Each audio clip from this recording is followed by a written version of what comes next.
Florian y Rivera no están.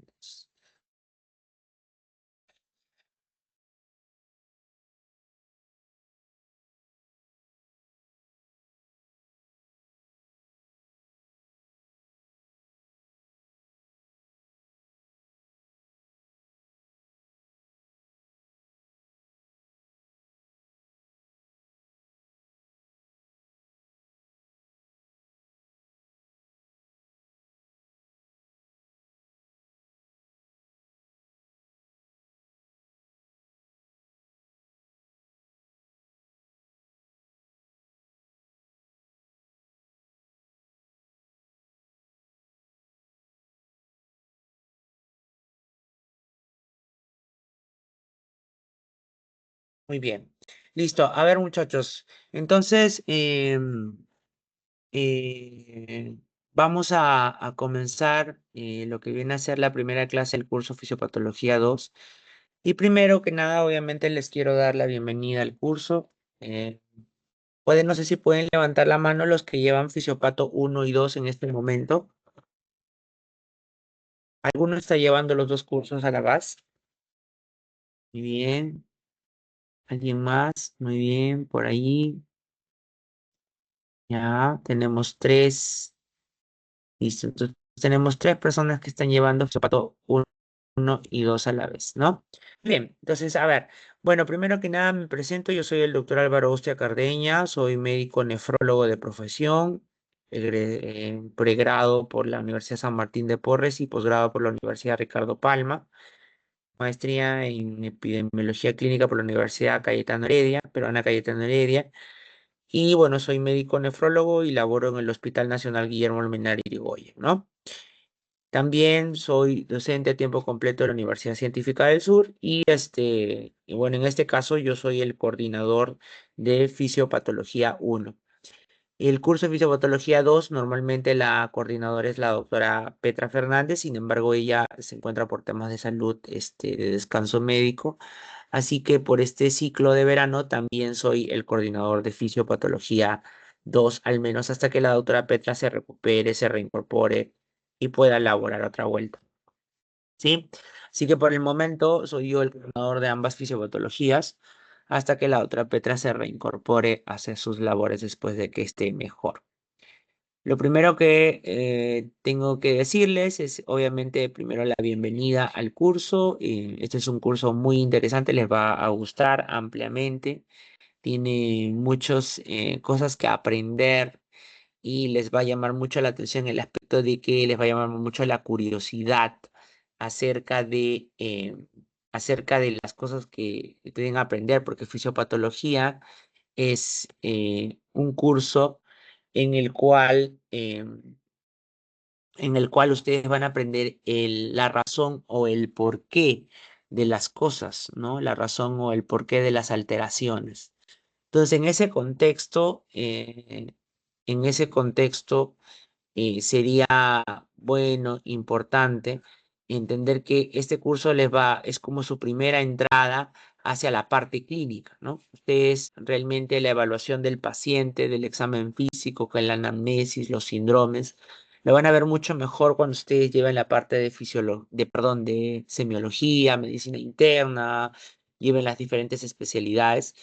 Pero digamos que este curso les va a ayudar a entender un poquito mejor acerca de cómo actúa el cuerpo durante el proceso de la enfermedad, cómo se adapta, cómo interactúa mediante manifestaciones clínicas. Entonces es por ello que es muy importante que ustedes para esto deben de tener una base relativamente importante de por lo menos Morfo 1 y Morfo 2.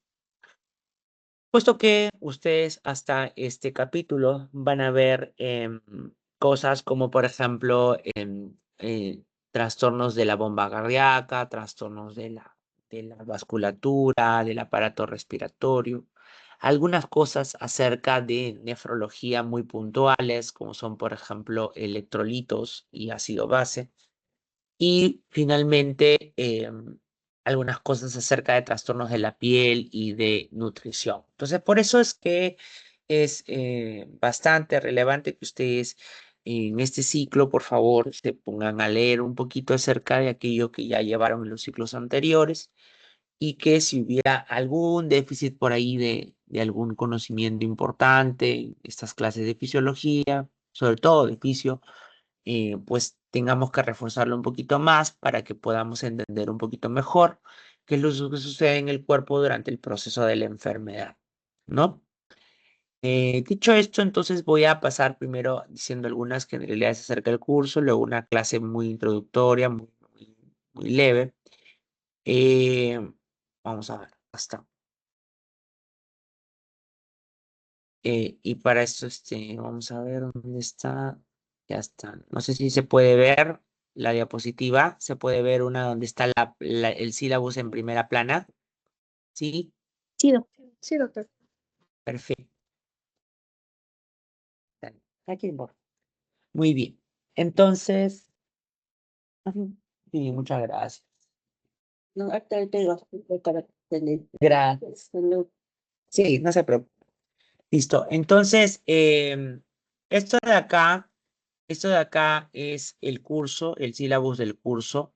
Como les dije, yo soy el coordinador actual del curso de Fisiopatología 1 de la carrera y este curso tiene pues una cantidad total de 80 horas. Normalmente en condiciones habituales tenemos una sesión teórica y una sesión práctica durante la realización del curso. Galleta. Ajá. Entonces, durante la realización del curso tenemos también, ¿cómo se llama? Una sesión teórica y una sesión práctica, ¿no? Una sesión teórica de 3 horas y una sesión práctica de 2 horas. En este caso, van a ustedes a llevar 2 sesiones teóricas y 2 sesiones prácticas. ¿Sí, muchachos? Entonces, para esto es muy importante que vamos a desarrollar lo que son actividades grupales.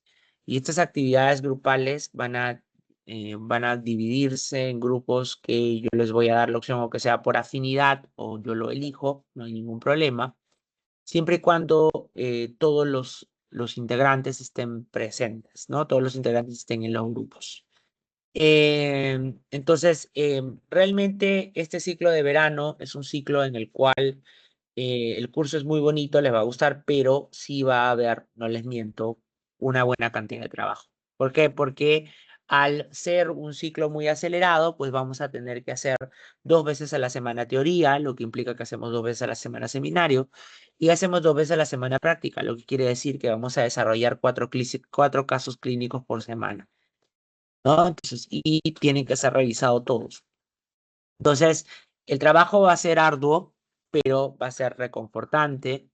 En la parte práctica, ustedes tienen una primera práctica que van a estar con el doctor Julián Espinosa y una segunda práctica en la que van a estar conmigo y con el doctor Julián. Van a estar en la primera con el doctor Velázquez y el doctor Julián Espinosa y en la segunda van a estar con el doctor Julián Espinosa y conmigo, ¿no? La segunda práctica van a tener conmigo. El doctor Espinosa seguramente va a tener con ustedes inmediatamente después de la teoría de la reunión, donde les va a explicar un poquito mejor la metodología. Ya yo les voy a hablar solo algunos matices nada más. Y esas cosas. Muy bien.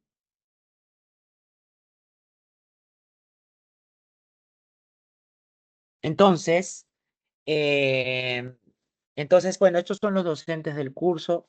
Realmente son menos porque en el ciclo de verano pues tenemos menos profesores, pero más para que vean, ¿no? Nuestros docentes en el ciclo de verano que estamos teniendo son docentes emergenciólogos, nefrólogo como yo, médico internista, médicos ocupacionales, cirujanos pediátricos, etcétera, que les van a ayudar a entender un poquito mejor estos conceptos relevantes, ¿no? Muy bien, estas son las competencias que nosotros realizamos en el curso, que son pensamiento crítico y científico, la atención integral, clínica integral y la comunicación y trabajo. Entonces, ustedes saben que vuestra universidad se maneja en el ámbito de las competencias adquiridas. Entonces, para nosotros o para cualquier curso es muy importante la competencia a la cual se ha programado el que haya el que haya el que haya una actividad, ¿no? Entonces, toda actividad en el curso sirve para poder lograr una o dos o más de estas tres competencias. Por eso es que en el curso de fisiopatología 1 y 2, porque además estas competencias son las mismas, solamente que el nivel varía, la comunicación en trabajo está presente y es por eso que el trabajo grupal es algo que está implícito y que está adherido en el desarrollo del curso y no puede verse de otra forma. Ciertamente también es que también tenemos actividades de índole individual y eso es algo muy importante porque nos permite individualizar los conocimientos adquiridos por parte de ustedes, pero también hay una actividad grupal.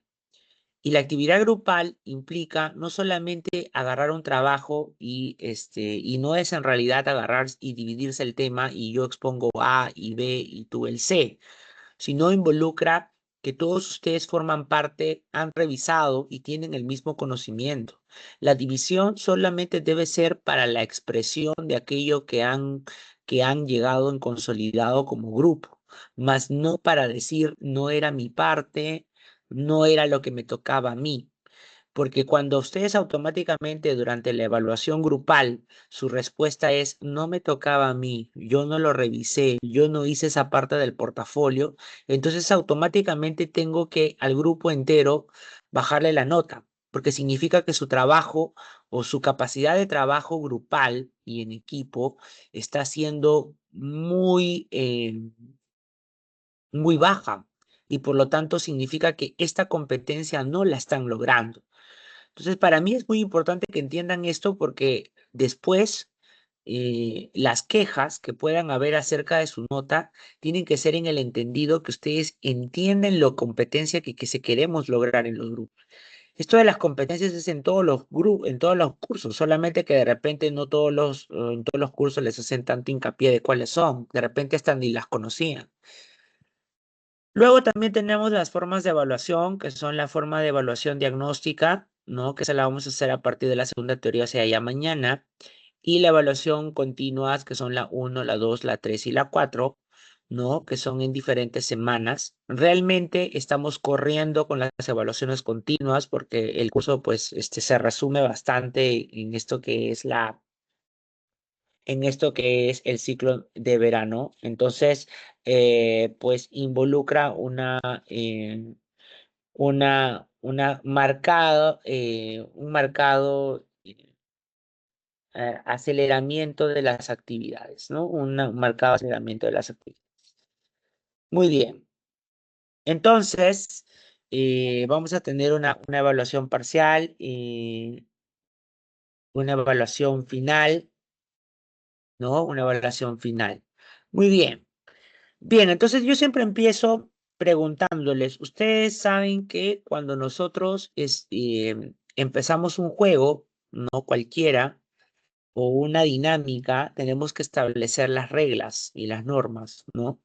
O sea, por ejemplo, ¿cuáles son las reglas? ¿Dónde encontramos nosotros las reglas de vuestra universidad? Cuando ustedes entran a una institución como la Universidad Científica del Sur o en cualquier universidad, supongo que saben que tienen reglas del juego, ¿no? O sea, las reglas de cómo me voy a manejar a lo largo de todo el desarrollo de mi carrera. ¿Dónde encuentro, ustedes saben, las reglas de la universidad? ¿Saben? A ver, doctora María.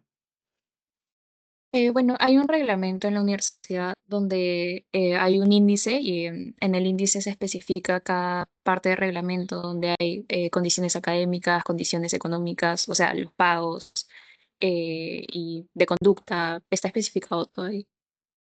Muy bien, doctora, correcto, ¿no? Entonces, el primero que tienen, las primeras reglas del juego que ustedes tienen que conocer y que si no los conocen todavía les invito a que lo hagan, es el reglamento de estudios y el reglamento de tu universidad. Porque todos los cursos nos armamos y nos dirigimos nuestras actividades en base a ese reglamento. Fuera de ese reglamento, nosotros no podemos hacer algo más que eso. Hay algunas excepciones cuando el reglamento no es totalmente claro, el que uno puede interpretar como coordinador y como director de carrera, pero más allá de eso, nada más. Entonces, Les digo porque cuando ustedes plantean una queja, una observación, siempre es importante revisar el reglamento. ¿Qué cosa cumplí yo, qué cosa no cumplió mi docente? Para yo en base a eso formular una queja o no, de repente no una queja, pero no una opinión, ¿no? Para poder conocer.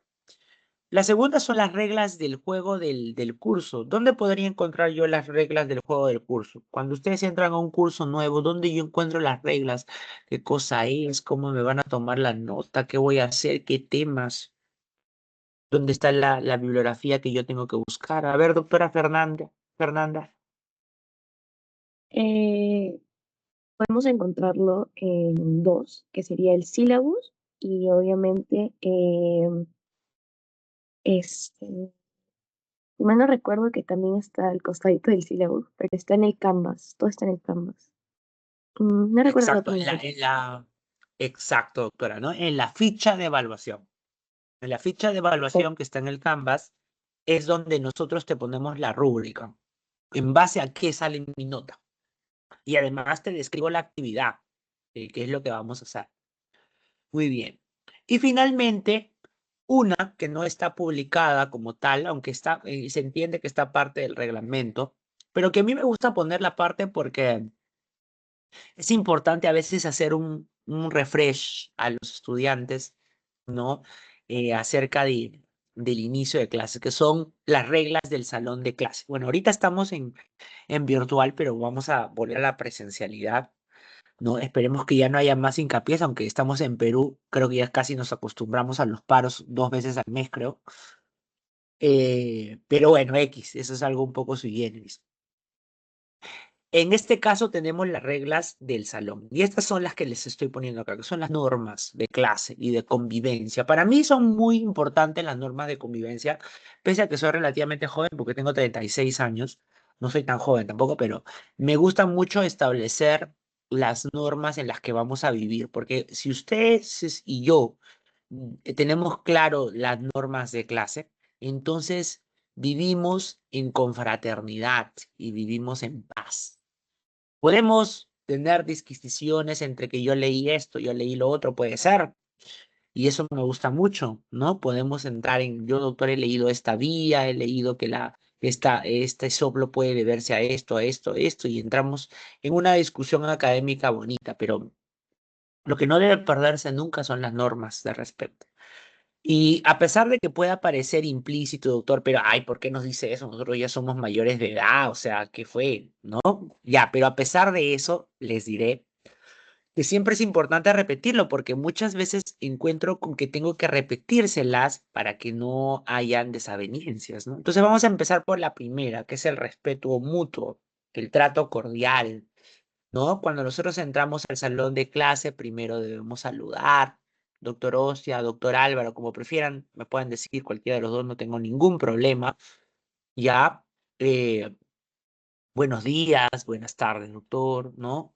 Es importante porque eso refleja educación, refleja que, pero más allá que la educación, refleja que te importa en algo la presencia de un docente o de otra persona ya allí, ¿no? Entonces, es importante, siempre eso es algo esencial, el saludo, ¿no? Eso es algo que yo le enseño a mi hija todo el tiempo y que a veces cuando se olvida, le estoy a cada rato, Ariadna, no te olvides, no te olvides, ¿no? Porque es algo que tiene que adquirir ya desde pequeña para que después de grande no se esté olvidando, ¿no?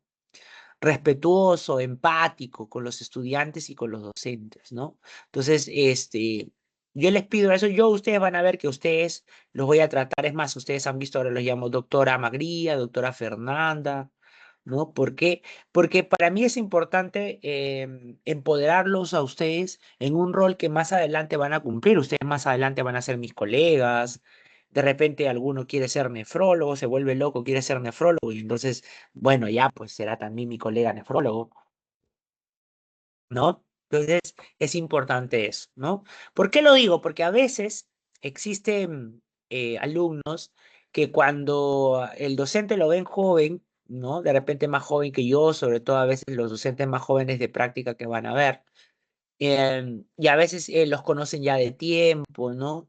Entonces estoy viendo que palmadas en la espalda, ¿no? Fulano, y le gritan de lejos, ¿no? Entonces, pese a que pueda parecer que yo soy medio chiquiviejo, me habían enseñado que siempre tienen que tener la cordialidad y además tenemos que mantener una línea de respeto dentro de nuestra institución, ¿no?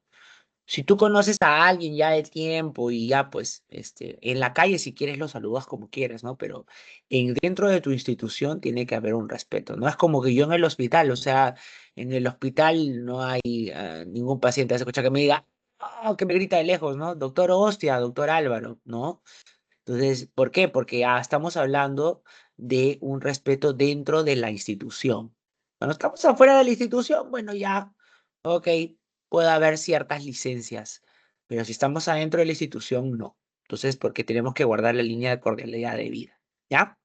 Y eso implica también un lenguaje adecuado, muchachos. Sé que ustedes son jóvenes, yo también lo he sido a esa edad, todavía me considero relativamente algo joven. Y entiendo perfectamente que existe el lenguaje normal y coloquial entre ustedes. Lo entiendo, porque yo también he sido de su edad. Pero no puede ser que durante la clase, por ejemplo, yo escuche ajo, cebolla, mare, no sé, qué sé yo, más cosas que no voy a decir, ¿no? Porque refleja una falta de respeto no contra ti, sino contra los demás. Y yo puedo estar seguro que seguramente manejas un lenguaje coloquial con tus amigos y normal, se respeta. Y hasta yo a veces lo puedo compartir con mis amigos también, pero nunca adentro del hospital y menos nunca adentro de la universidad. Entonces, esas cositas hay que tratar de medirlas porque no se escuchan y no se ven bien. ¿Ya? Imagínate que un paciente te escucha hablando, pues no sé, cosas como pucha, ¿no? Esas cosas así. El paciente te escucha y dice, pucha, yo con ese médico no quiero volver a sacar cita, porque qué miedo. Este ha salido del colegio recién, ¿no? Entonces, por eso. Entonces hay que tratar de mantener eso. Lo siguiente es la puntualidad. La puntualidad, yo empiezo a tomar lista siempre como máximo 5 minutos después de haber iniciado el horario regular de clase y lo tomo solo una vez, ¿ya? El reglamento para esto no establece que yo debo sacarte del salón o no dejarte entrar si tú llegas tarde. Así que obviamente eh, no te voy a pedir que no entres o que te retires para nada. Pero sí debo de pedirte que si tú llegas tarde, entonces deben pasar dos cosas. Uno, siempre se toca la puerta, porque generalmente yo ya cierro la puerta, se toca la puerta, yo te voy a dejar pasar y tu entrada debe ser lo más silenciosa y rápida posible. Quiere decir que cuando yo entro al salón de clase no me pongo a buscar dónde está mi amigo, mi amiga, y encima cuando lo encuentro me pongo, hola, ¿cómo estás? Y le comienzo a hablar, o sea, y mientras yo estoy hablando implicaría el docente está hablando y no me importa nada, es una falta de respeto total, ¿no? Entonces, si ya yo llegué tarde, entonces lo mínimo que debo de hacer es lo más sigiloso posible, ¿no? Y esto es que en mi época, como les digo, en mi época, yo, o sea, ya el doctor cerraba la puerta y ni siquiera, ya ni entraba, o sea, era implícito, ni te traías a entrar, ¿no? Pero también entiendo que a veces pueden existir urgencias, ¿no? La universidad queda en una zona un poquito alejada, entonces a veces hay pues diferentes cosas como accidentes de tránsito, qué sé yo, que hace más difícil que yo pueda llegar a la universidad relativamente a tiempo. Disculpen si ven que he comido algo sin ojo, lo que pasa es que salgo de guardia y literal vengo para aprender la computadora.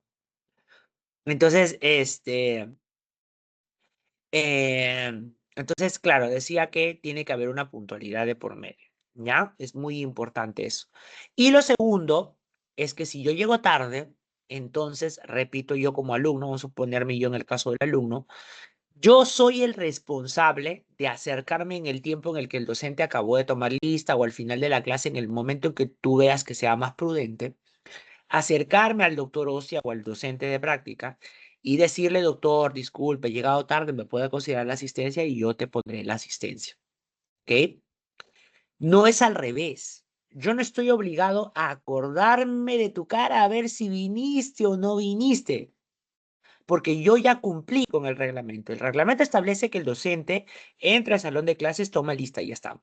Yo no tengo por qué repetir la asistencia, pero tomo en consideración que a veces podemos llegar tarde, pero esa es una prerrogativa mía hacia ustedes en consideración. Por lo tanto, si ustedes son las de la falta, así haya habido accidente o no, ustedes son los responsables de venir, acercarse a pedir la asistencia. No al revés. Yo no me acerco, yo no te busco y yo no soy el que me tengo que acordar. ¿Por qué lo digo?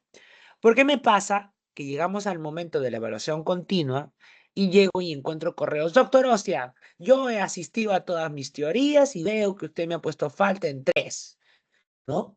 Y yo voy a ver y efectivamente tiene faltas. ¿Y por qué tiene faltas? Porque llega tarde. Y yo no estoy obligado a volver a llamar al final. Entonces, ustedes se tienen que acercar. Porque si tú me dices para regularizar una asistencia una semana después, entonces, discúlpeme, pero yo tengo más de 100 alumnos. Entonces, de repente mi memoria a largo plazo capaz está muy reservada para cosas de mi familia y de la nefrología. Y por eso me evita el poder acordarme de todos los que han llegado, todos que llegaron tarde. Así que la responsabilidad es en realidad del alumno, porque finalmente el de la falta es el que llegó tarde, no el que llegó temprano y está pasando lista temprano, ¿no? Muy bien. Participación activa, responsable, uso adecuado de dispositivos electrónicos. Este es otro punto donde quiero hacer hincapié. Aunque no los veo porque están sin cámara, ¿no? Aunque deberían estar con cámara. Eh, Fíjense, miren, quien les habla tiene 7 años haciendo docencia y solamente lo interrumpí para hacer mi especialidad en nefrología en el Hospital Almenara. Y al volver, volví otra vuelta a la Universidad Científica del Sur, he enseñado en casi más de 5 universidades. Y una de las universidades a las que volví después para enseñar docencia era la Universidad justo Científica del Sur. Entonces, al volver, pues me di cuenta que la mayoría de estudiantes manejaba mucho la parte electrónica para las clases, ¿no? Entonces tenían sus tablets, sus iPads, cosa que quiero aclarar que no me parece reprobable, me parece bien porque además son varias herramientas que te ayudan en la clase y que vivir a espaldas de la tecnología es un absurdo, ¿no? Para los médicos. Pero cuando llegué el primer día de clases a un curso que no voy a decir cuál es el nombre, ¿no? Entonces llegué y habían 2 alumnos que estaban con el iPad y con los audífonos en las orejas.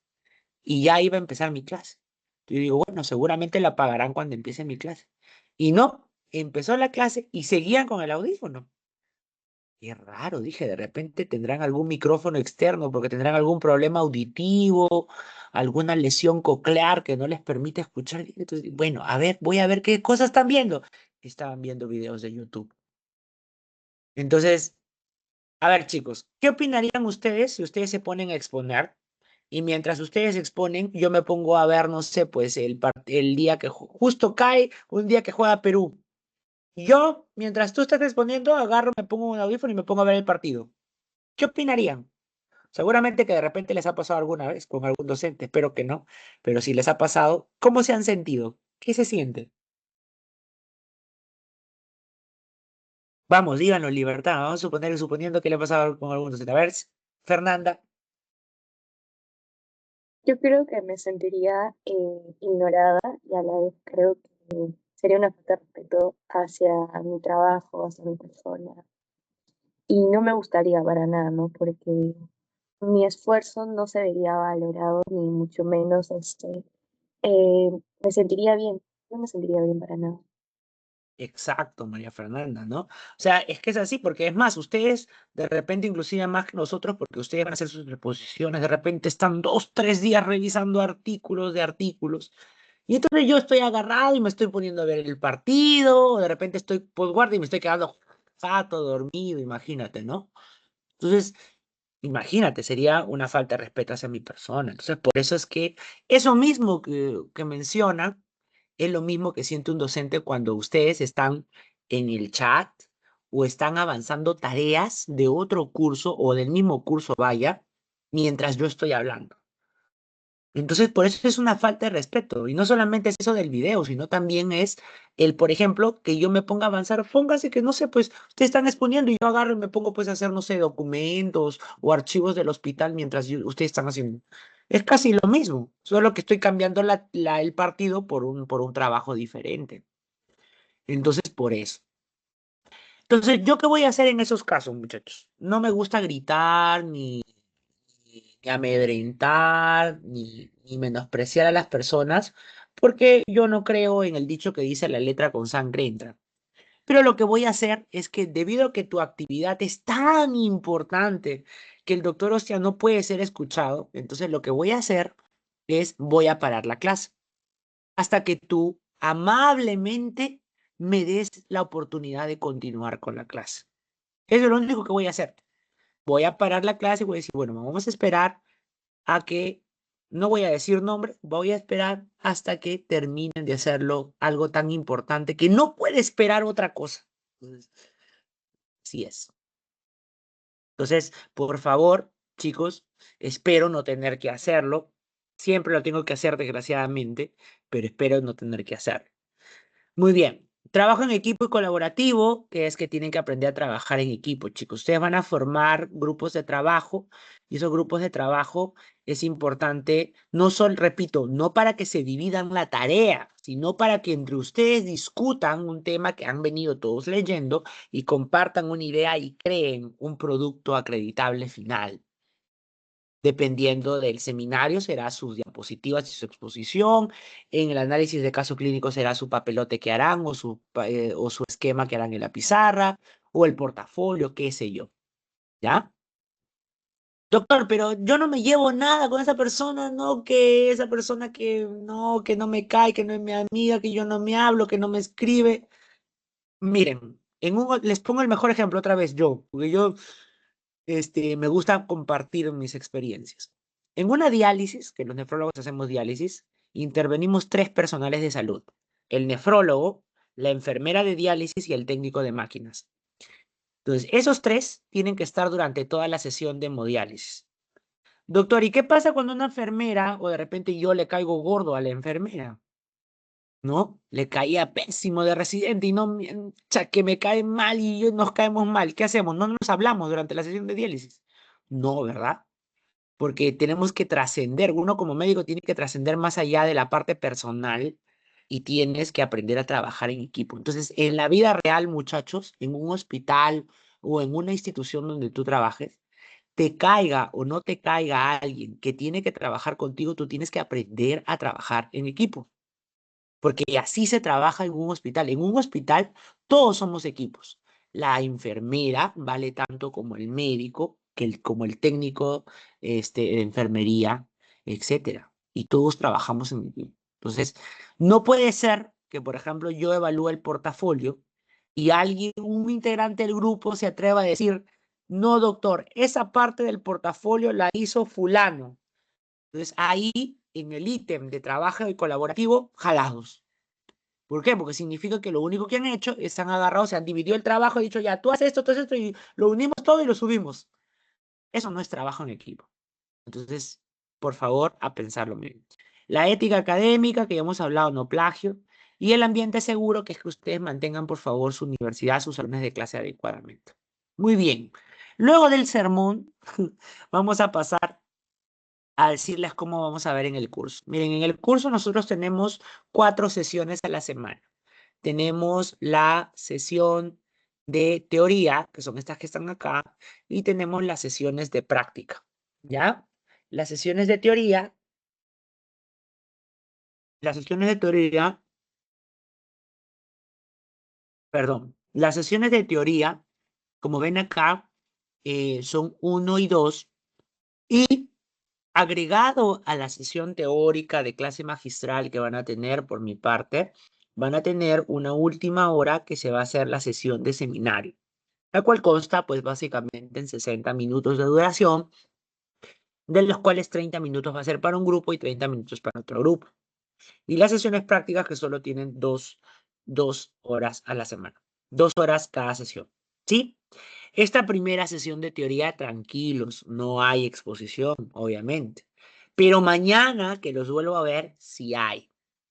Por eso, para mí es muy importante, y antes de pasar a lo demás, que en esta clase, hoy día, y a más tardar en la práctica de hoy, ustedes tienen que haber formado grupos de trabajo.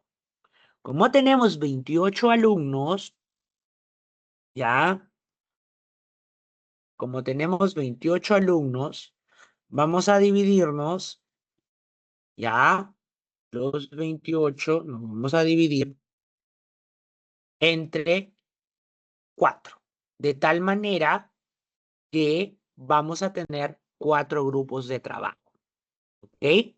4 grupos de 7 van a tener, ¿sí? Repito, otro grupo es 4 grupos de 7 alumnos.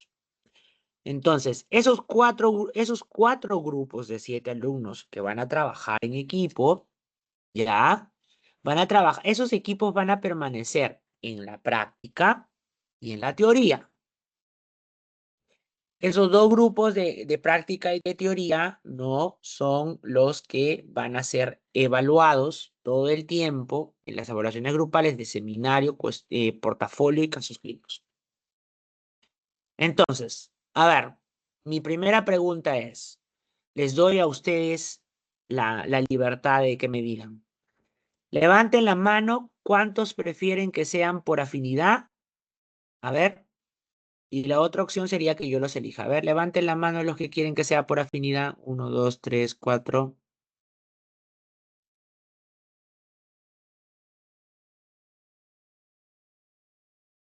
Uf, creo que casi todos, por no decir todos. ¿No? Ya, ganó la mayoría. Ok, entonces tenemos la mayoría que ha ganado que quiere por afinidad. Entonces, lo siguiente que necesito es, ahora sí pueden bajar la manito, lo siguiente que necesito es determinar, necesitamos tener ya al delegado de nuestra sección de clase y una sección, ¿no? Y un subdelegado, ¿ya? Entonces, para ello, voy a pedirles que por favor, si es que hay algún voluntario para ser el delegado. ¿Hay algún voluntario? Cielo Profesor, Fernández. podría ser delegada. Ya, a ver, Lam, Aguilar, Inés. ¿Cuántas personas quieren ser? A ver, 1, 2, 3, 4. Tenemos a Lam Kremer. Vamos a poner acá Lam Kremer. Muy bien. A ver, Requena Pasache.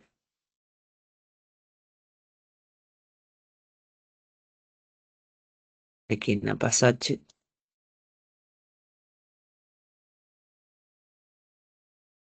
Aguilar Canales.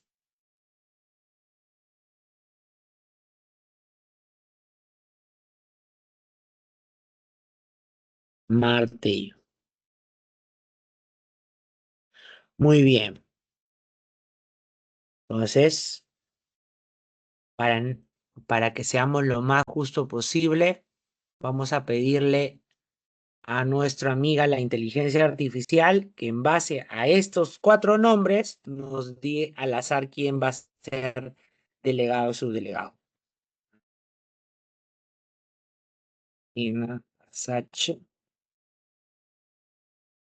Aguilar, Canales y Martí. Los 4 nombres. Elige al azar. 4, 2, un delegado y un subdelegado. Muy bien. Entonces, a ver, vamos a ver, crucemos los dedos. ¿Qué nos dice nuestra amiga la inteligencia artificial? Ya está. Nuestra amiga la inteligencia artificial dice que el delegado va a ser Aguilar Canales y que nuestro subdelegado va a ser Lam Kramer. ¿Escucharon, no? Sí, doctor. ¿Escucharon, chicos? Sí, doctor. Ya, perfecto. Yo no he sido, ha sido la inteligencia artificial, por si acaso. Muy bien, entonces, doctoras, el día de hoy, terminando la teoría, necesito que me escriban un correo, ambas, donde les voy a pedir la siguiente información. 1, su nombre completo. 2, su código de estudiante. Y 3, me van a poner, su número de teléfono de contacto. Porque yo voy a agregar a todos los delegados y subdelegados a un grupo de WhatsApp para mantenernos informados. Justo a propósito de como estas cosas, ¿no? Como los paros y esas cositas donde a veces hay que virtualizar. ¿Ya? Por favor, acaba la teoría y me mandan un correíto rapidito nomás. ¿Ya? Para poder hacer eso. Listo. Muy bien. Entonces, doctora Lami, doctora Aguilar, la primera tarea que van a tener es que inmediatamente el día de hoy, haber conocido quiénes son los integrantes de tu grupo, ¿ya? Vas a mandarme anexado al correo un Excel con los integrantes de cada grupo, ¿ya? Con los integrantes de cada grupo.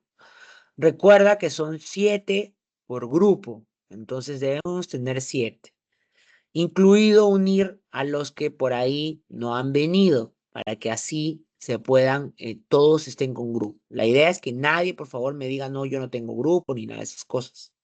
Entonces me vas a poner grupo número 1, integrantes. Grupo número 2, integrantes. Grupo número 3, integrantes. Grupo número 4, integrantes. Y es muy importante que sea hoy mismo, apenas acabe, si es posible. ¿Ya? ¿Por qué? Porque ustedes necesitan saber para mañana quiénes son los temas que van a exponer. Así estamos un poquito apretados. No nos queda de otra. Así que nos urge adelantar las cosas lo antes posible. ¿Ya? Muy bien. Entonces, por favor, hoy día, acabando, espero los grupos. Entonces, a ver, en la teoría nosotros hacemos algo, en cada evaluación continua van a ser evaluados 4 cosas, que son el cuestionario, el portafolio, los casos clínicos y el seminario. Cada uno vale de 0 a 5 puntos y la suma total es de 0 a 20. Entonces, cada ítem evaluado, que en la práctica se evalúan 3 y en la teoría 1, ya equivale a la cuarta parte de tu nota. Entonces, es muy importante que se involucren mucho en las tareas que se van a pedir para que ustedes tengan una buena nota en el curso de Fisiopatología 1. Va a ser bastante arduo porque hay bastante trabajo semanalmente, pero no nos queda de otra, tenemos que hacerlo. ¿Ya? Muy bien. Entonces, en ese contexto, vamos a pasar a hablar del seminario. El seminario, estimados muchachos, es una dinámica típica de la exposición grupal, ¿no? Les voy a explicar. En cada teoría, ustedes van a tener 2 horas de teoría y una última hora con 60 minutos de un seminario, en el cual 30 minutos se va a dar para un tema, 30 minutos para el segundo tema. ¿Está bien? Entonces, en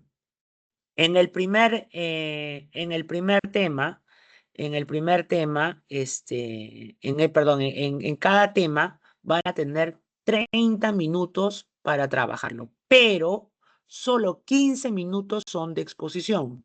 Repito, solo 15 minutos son de exposición. Y yo les he dado las órdenes explícitas a los profesores de la teoría y de la práctica que me tienen que trabajar con temporizador en las clases, porque no podemos permitir que haya sesiones en las cuales nos falte tiempo y eso pueda generar después quejas futuras. Y como no quiero quejas, entonces todo es con tiempo. Yo les voy a poner a cada grupo expositor mi temporizador que dice 15 minutos y que va a sonar después de los 15 minutos. Después de los 15 minutos automáticamente nos paramos porque ya pasamos a la siguiente etapa de la evaluación. El seminario se va a evaluar mediante la exposición, las diapositivas, pero también mediante los 15 minutos restantes que son la ronda de preguntas. En los 15 minutos siguientes, yo voy a empezar a hacer preguntas a todos los integrantes del grupo, preguntándole uno por uno, por uno, por uno. ¿Ok? hasta más o menos un promedio de 3 preguntas. Pueden ser más también. ¿Ya? Doctor, ¿qué temas vamos a exponer? Bueno, los temas, chicos, están acá. Están en el sílabus y están también acá en el cronograma, ¿no? Pueden ver, por ejemplo, mañana nos tocan 2 temas, lesión celular por isquemia y nos toca tipos de muerte celular. Son 2 temas, cada uno 30 minutos, 15 minutos de exposición por cada uno. ¿Quedó claro? Entonces, muchachos, de esos que son de lesión celular y de tipo celular, tenemos que ya preparar la exposición para mañana. Entonces, muchachos, miren, aquí la siguiente pregunta que van a decir seguramente, doctor, ¿y cómo sabemos quién expone quién? Miren, en verdad yo les he dado a los docentes la libertad de poder escoger la dinámica para la elección de los temas. Les he dicho, miren, si hay docentes que quieren elegir ese mismo día y todos preparan, no tengo problema. Pero también les doy la opción de que le den los temas con anterioridad, ¿ya? Pero con una condición. Entonces, les pregunto, ¿qué quieren? ¿Que ese mismo día elijan qué grupo sale? ¿O prefieren que en todo caso, que en todo caso, que en todo caso que en todo caso yo les dé ya un orden? A ver, Que nos dé un orden, por favor. Que no sea un orden, ya. doctor, por favor. Lo sospeché desde un principio, como decía el Chapulín Colorado. Ya, muy bien, está bien. Pero eso va a ser con una condición.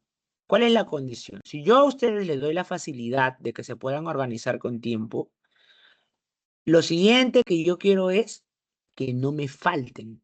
Porque ¿qué pasa cuando hay teorías?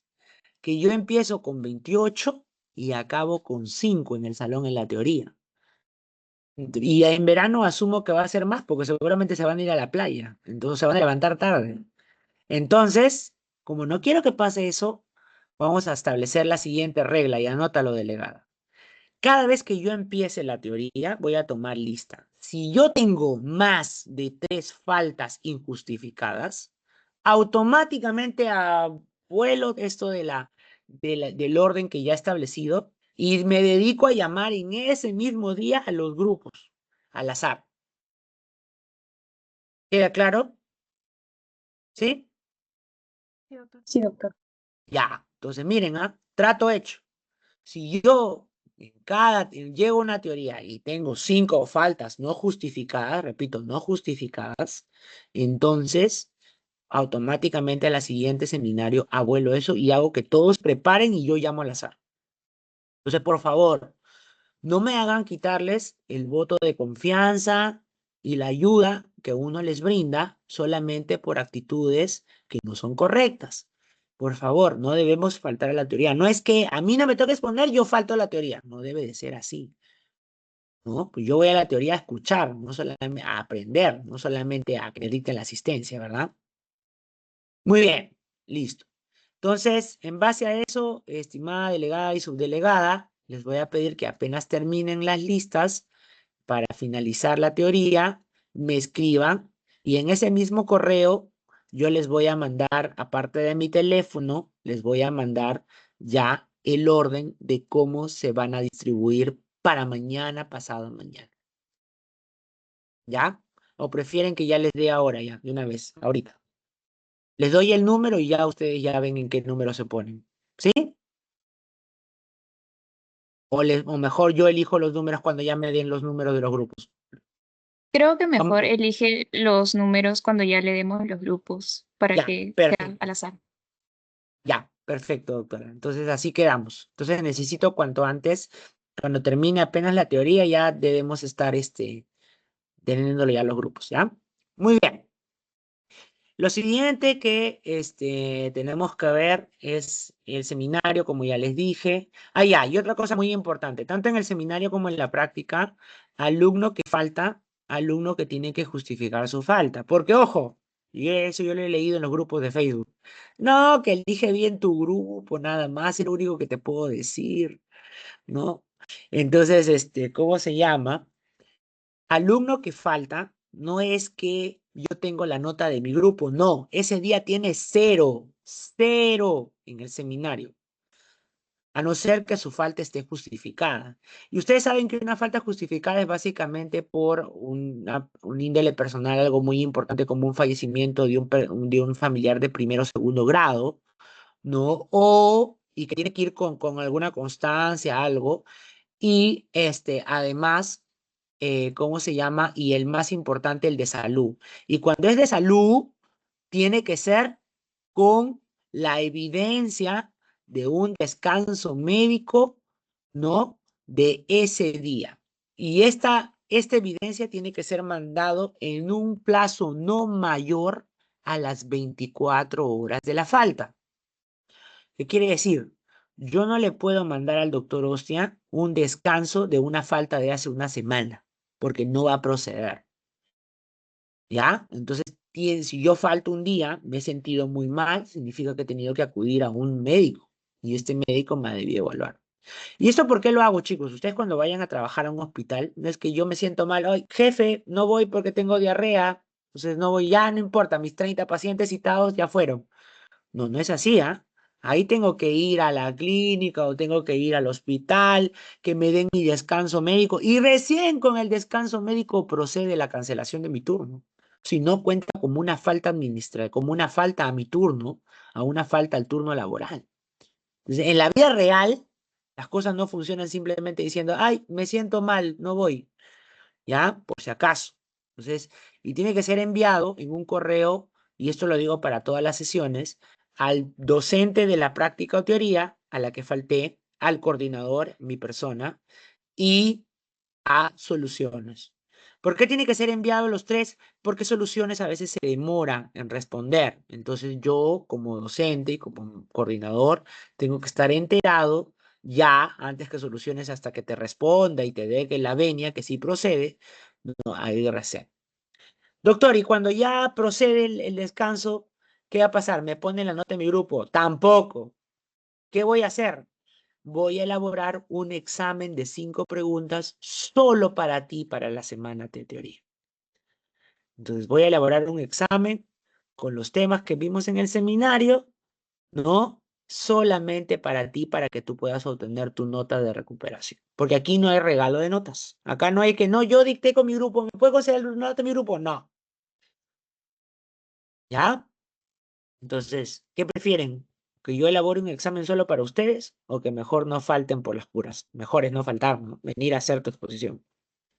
Muy bien, listo. Entonces, eso vamos a hacer en la práctica de seminario. Muy bien, la práctica ya la van a hablar un poquito mejor con el doctor Julián y con el doctor Velázquez. ¿Ya? Muy bien, ¿hasta aquí todo claro, muchachos?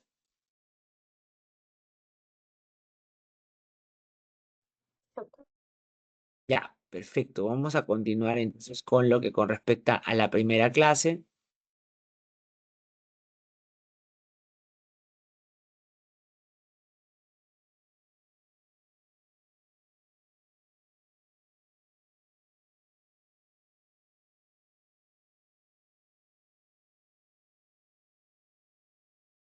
Ya está, ya. A ver, vamos a ver. Ya, bien, vamos a empezar entonces con lo que vendría a ser nuestro primer tema de la semana de Fisiopato 2, Fisiopato 1, que son algunas generalidades de la enfermedad. Entonces vamos a hablar rapidito. Primero que nada, hay que entender que la fisiopatología, chicos, es una ciencia que estudia los mecanismos de adaptación. Fíjense, se considera que la fisiopatología en realidad forma parte de lo que conocemos como fisio. ¿Y por qué? Porque las respuestas que se generan ante una noxa o ante un agente injuriante son básicamente una respuesta adaptativa ya codificada por nuestro DNA hacia una noxa. Entonces, son mecanismos de adaptación de nuestro cuerpo hacia un determinado agente adverso. Entonces, forman parte en realidad de los mismos mecanismos fisiológicos normales que nos mantienen con vida. Un ejemplo muy claro de esto es, por ejemplo, a ver, yo tengo una diarrea de 10 cámaras por día y resulta que llego a la emergencia con una orina muy concentrada, con orinando menos de 500 mililitros al día, ¿no? ¿Por qué sucedería? Porque la pérdida de volumen activa, ¿no?, a sistemas como el sistema renina-angiotensina-aldosterona y también al sistema nervioso simpático. Y ustedes recordarán que estos tienen el efecto en la nefrona de disminuir no solo el filtrado glomerular, sino también de aumentar el porcentaje de reabsorción de solutos a nivel del túbulo contorneado proximal, asa de Henle, túbulo distal y túbulo colector.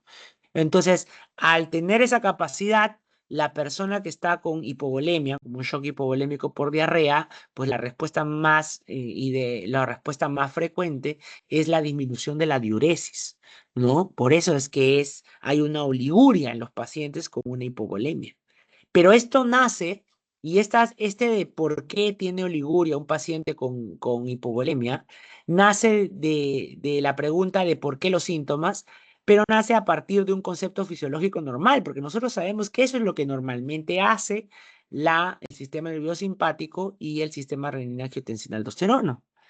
Entonces, al saber eso, que es parte de la reacción fisiológica normal, es por eso que se entiende que la fisiopatología en realidad es la forma en la cómo nos adaptamos hacia un entorno no tan saludable o hacia una noxa o un agente injuriante, ¿no? Bien, muy bien. Entonces, en ese contexto, chicos, nosotros nos encontramos en un estado de equilibrio, homeostasis, y podemos pasar a la expresión clínica de la enfermedad, o sea, encontrarnos a lo que conocemos como enfermos. Entonces, ¿cómo sucede este proceso de poder encontrarnos enfermos? Sucede porque los mecanismos que median la adaptación ante la noxa no pueden fallar. Y al fallar, hacen que la persona no vuelva al estado de equilibrio que ya tenía, sino que se mantenga en un estado conocido como enfermedad. Y esa enfermedad se manifiesta mediante, valga la redundancia, manifestaciones clínicas como son los signos, los síntomas o los síndromes. Entonces, en realidad, el hecho de llegar a la enfermedad es un proceso de falla adaptativa en el cual los mecanismos compensadores no han sido suficientes como para regresarnos al estado de homeostasis que anteriormente teníamos. Y esto sucede porque fallan una serie de procesos que suceden en el cuerpo que incluyen inmunológicos, porque, por ejemplo, es importante la calidad de respuesta inmunológica para dañar a un microorganismo que ha entrado a mi cuerpo. Fisiológico, porque hay mecanismos fisiológicos normales que fallan o están activados en exceso, producto de la enfermedad. Anatómicos y embriológicos, porque pueden haber alteraciones congénitas de la anatomía o la estructura de un órgano que hacen que se exprese una enfermedad. Genético, porque estos son a veces resultados de una lesión directa en un gen o en un cromosoma. Microbiológico, porque en algunas circunstancias las enfermedades son producidas por un tercer agente conocido como el agente infeccioso, ¿no?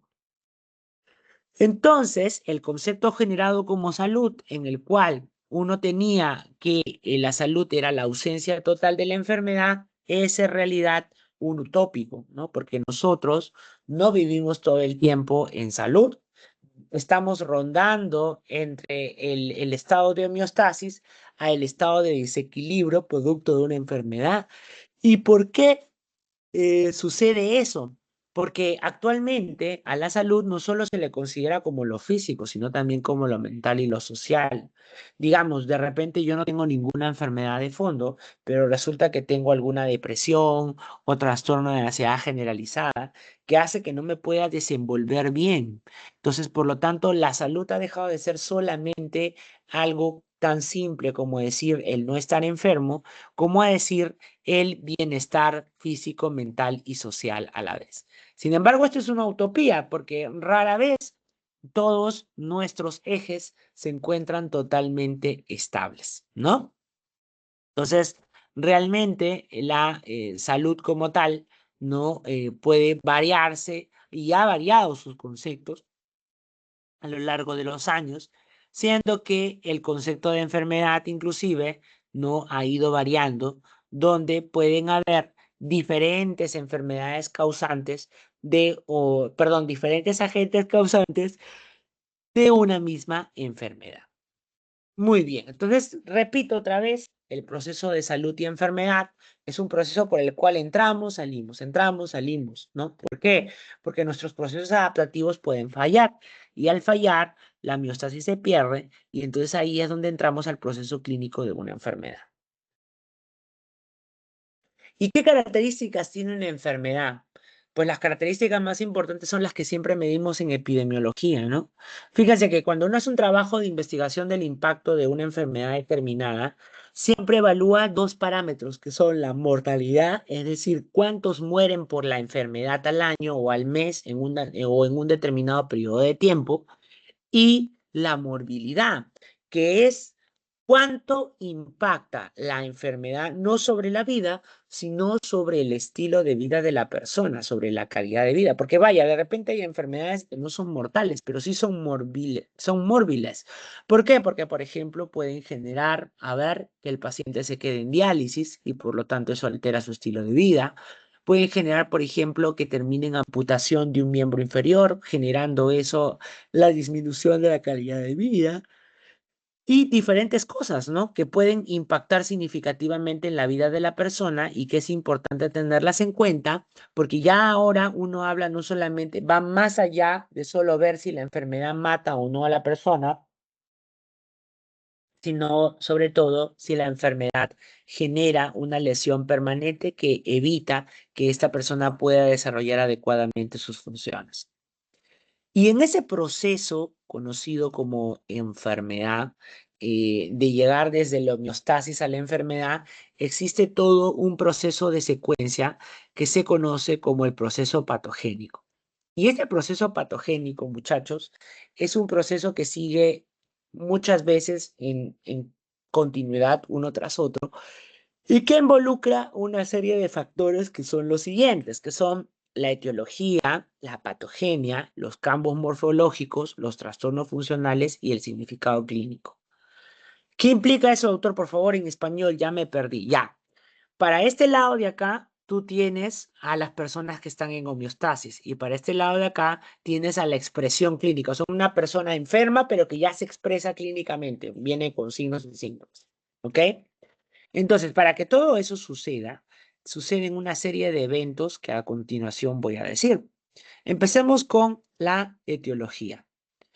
La etiología se entiende como etiología a la ciencia que estudia los factores etiológicos, es decir, aquellos factores que son los causantes de una enfermedad.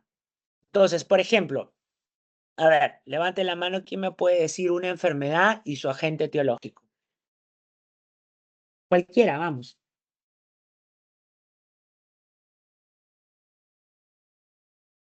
A ver, Sebastián.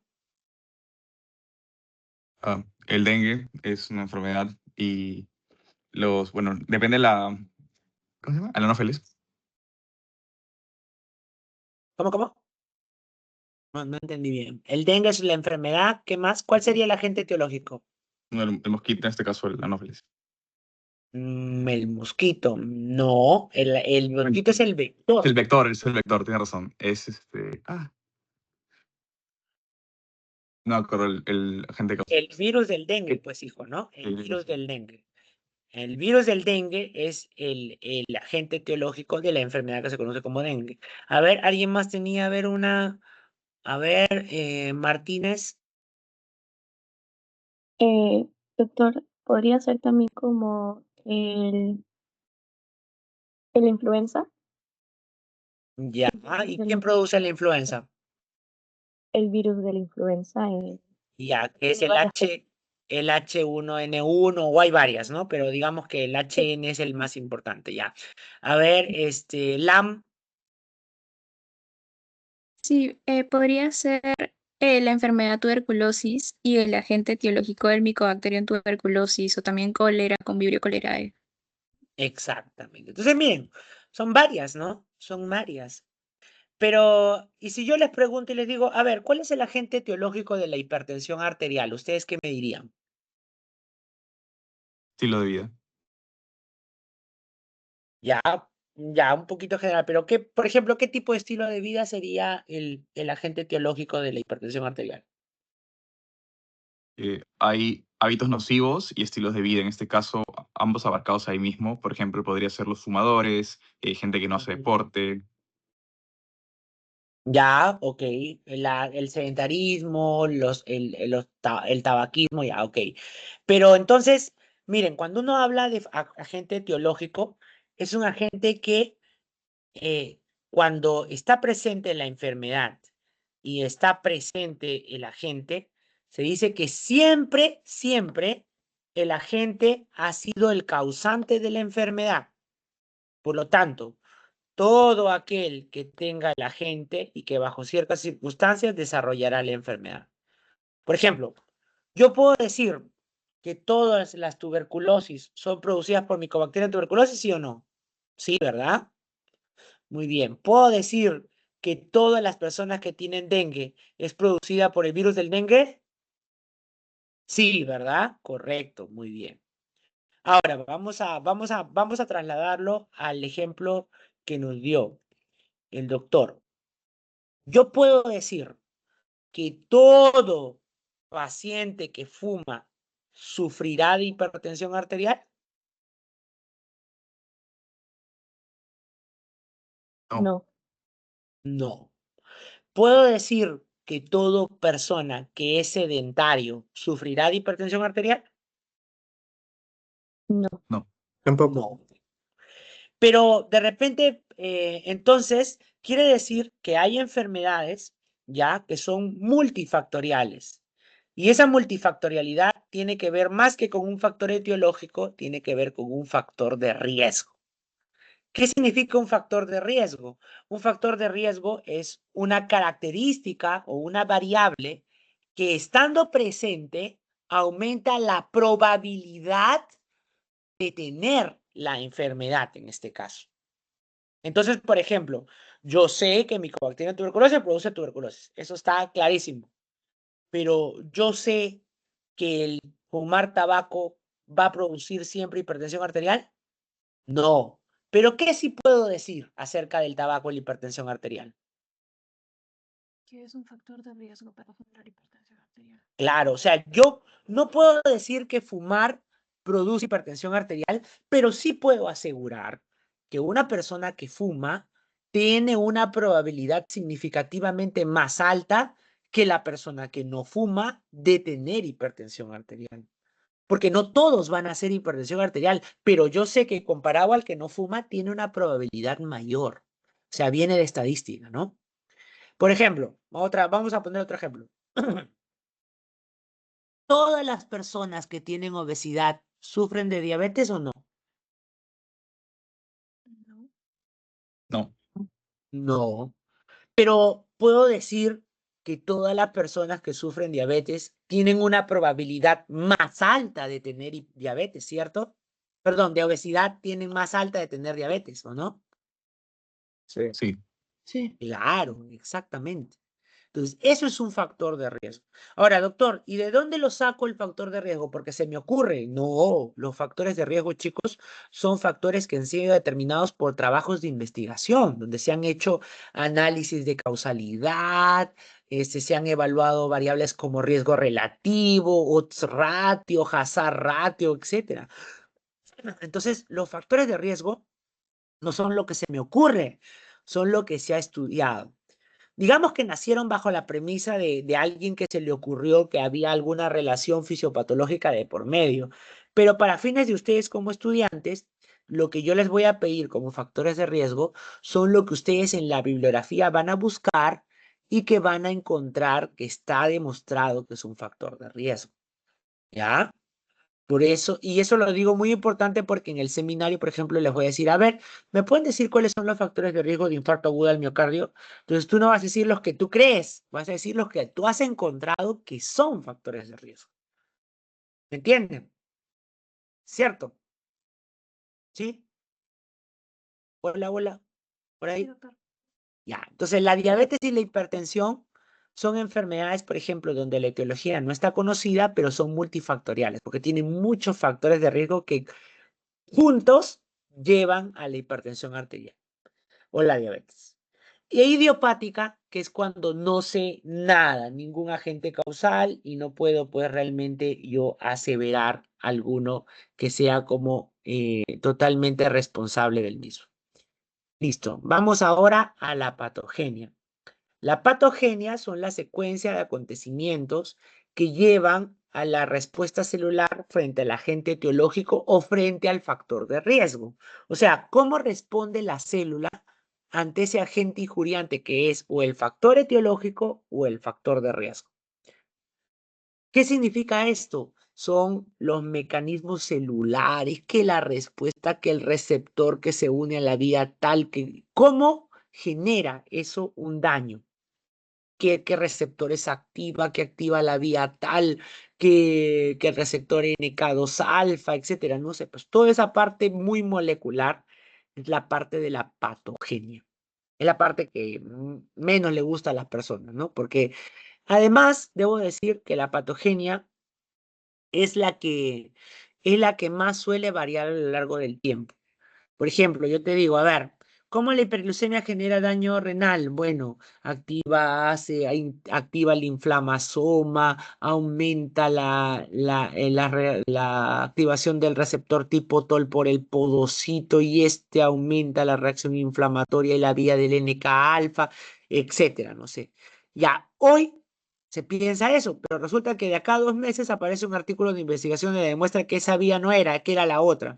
Entonces, yo por eso en la patogenia les pregunto, pero no soy muy hincapié en decirme, dime cuál es el receptor exacto, el gen que codifica ese receptor, a no ser que ese sea hasta ahorita el más importante. No, no les pido yo, a ver, dime cuál es el último receptor, ¿no? Porque va variando todos los años, ¿no? Y a ver, solamente hasta el mismo especialista nomás ha leído o sabe exactamente cuál es, ¿no? Muy bien. Seguimos los cambios morfológicos. Ah, ya. Una vez que la noxa o el factor etiológico, el factor de riesgo, ha impactado sobre la célula, este genera cambios en el interior de la célula y en el tejido en general. Este de acá, que son los cambios morfológicos, no los vamos a hablar mucho, porque para este les cuento, tienen todo un curso. ¿Saben cuál es el curso?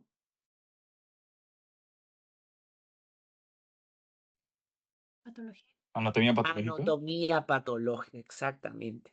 Esto de acá, muchachos, ¿qué pasa con la célula? ¿Qué pasa en el tejido producto de la noxa? Lo van a ver en anatomía patológica. Ahí van a ver cómo se ve la célula, qué cambios suceden en el núcleo, cómo se ve macroscópicamente, qué cariorrexis, qué sé yo, diferentes cosas, ¿no? Y luego viene lo que así yo les voy a preguntar un montón, que son los cambios funcionales. Producto de que la célula está dañada y él cambia microscópica y macroscópicamente el tejido, las funciones se alteran. Puede o hiperfuncionar o hipofuncionar. Y en ese contexto, entonces, eso se va a ver reflejado en las funciones de la célula y por lo tanto yo te voy a preguntar, ¿y por qué, y por qué el paciente con hipertensión arterial tiene bajo gasto cardíaco? Bueno, doctor, lo que pasa es que el miocardio cuando se daña hay una menor capacidad de contractibilidad y eso disminuye la fracción de eyección y eso baja el gasto cardíaco y eso hace que baja la presión arterial, etcétera, ¿no? Entonces, esos son productos de la alteración de la función. Pero esas alteraciones funcionales se ven ejemplificadas por lo que finalmente viene el paciente. Ustedes saben que desgraciadamente el paciente está acostumbrado a venir a la consulta no para prevenir, sino porque algo le está molestando en su vida, ¿cierto? ¿No? Solo vienen cuando hay alguna molestia. Entonces, esas molestias que se traslucen en el paciente se conoce como manifestación clínica. Y la manifestación clínica puede ser de dos tipos, el síntoma y el signo. ¿Quién me puede decir cuál es la diferencia en términos claros entre signo y síntoma?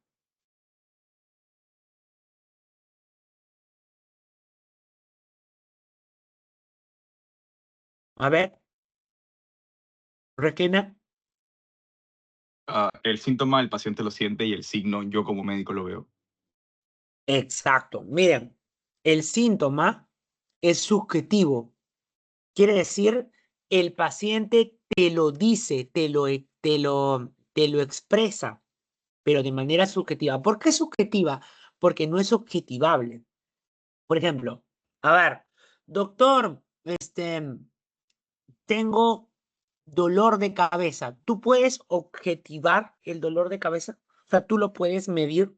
A ver, voy a medir. ¿Cómo puedo medirlo? Ya sé, de acuerdo a cómo pone su cara, de qué tanto le duele. A ver, que me diga del 1 al 5 cuánto le duele. Pero esa es una medida muy subjetiva, porque mientras de repente el mismo dolor de cabeza otra persona te dice un 3 y el otro te dice un 5. Entonces es subjetivo. Por lo tanto, el síntoma, al momento de hacer una evaluación clínica de una persona, ¿cuándo le extraes? ¿En el examen físico o en la anamnesis, es decir, en el interrogatorio? ¿Dónde se extraen los síntomas? ¿En el examen físico o en el interrogatorio? Interrogatorio. En el Interrogatorio. interrogatorio, exactamente. Por eso es que es importante escuchar al paciente, no solamente sentarte a pedirle los exámenes auxiliares y poner tu estetoscopio. Es un error, porque ahí te estás saltando los síntomas. Entonces tienes que, y los síntomas solo se pueden extraer mediante la anamnesis. El hecho de interactuar con el paciente. Yo pregunto, tú respondes. Ahora, los signos. ¿Qué son los signos? Lo objetivable. No solo lo que es visible, sino lo que es audible y lo que es palpable. Y eso también, en algunos casos aquí, se incluye algunas partes como los exámenes auxiliares que los resultados tú los puedes ver, ¿no? Entonces, por ejemplo, denme un ejemplo de un síntoma y denme un ejemplo de un signo. A ver, Sebastián. Eh, Doctor, ¿pueden ser no relacionados? O sea, sí, dos aparte. Uno objetivable, o sea, un signo puede ser el edema, Muy y bien. un síntoma objetivable es bueno, ya dijo lo del el dolor de cabeza, así que podría ser ah, dolor como tal, o sea, un dolor.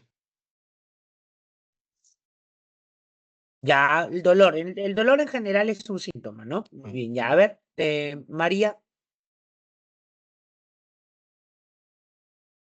Sí, por ejemplo, en signo, que es algo objetivo, podría ser ictericia, por ejemplo, o fiebre.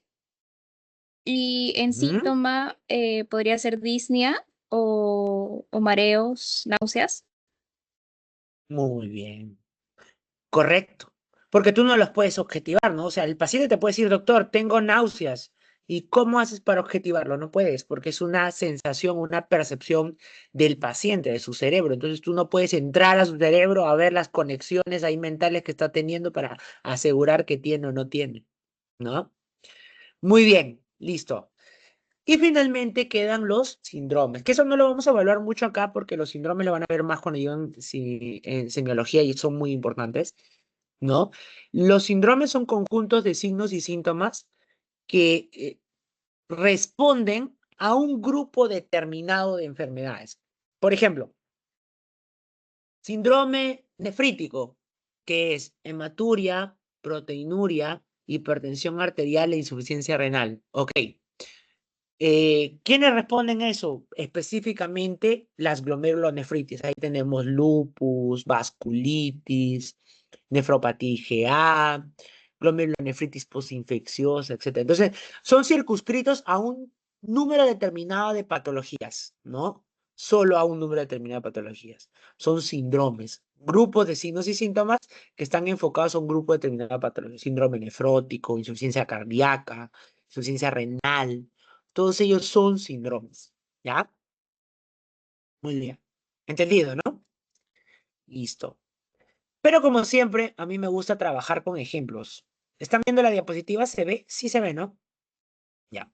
Sí, sí, doctor. Vamos a trabajar con un ejemplo que es la insuficiencia renal crónica, que aprenderán conmigo que ese término ya no se utiliza. Se llama enfermedad renal crónica. Se llama.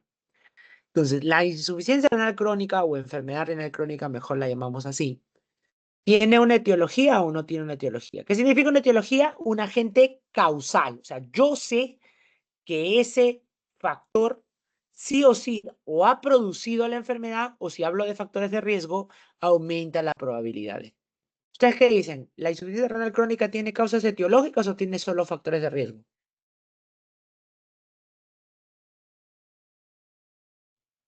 Es multifactorial.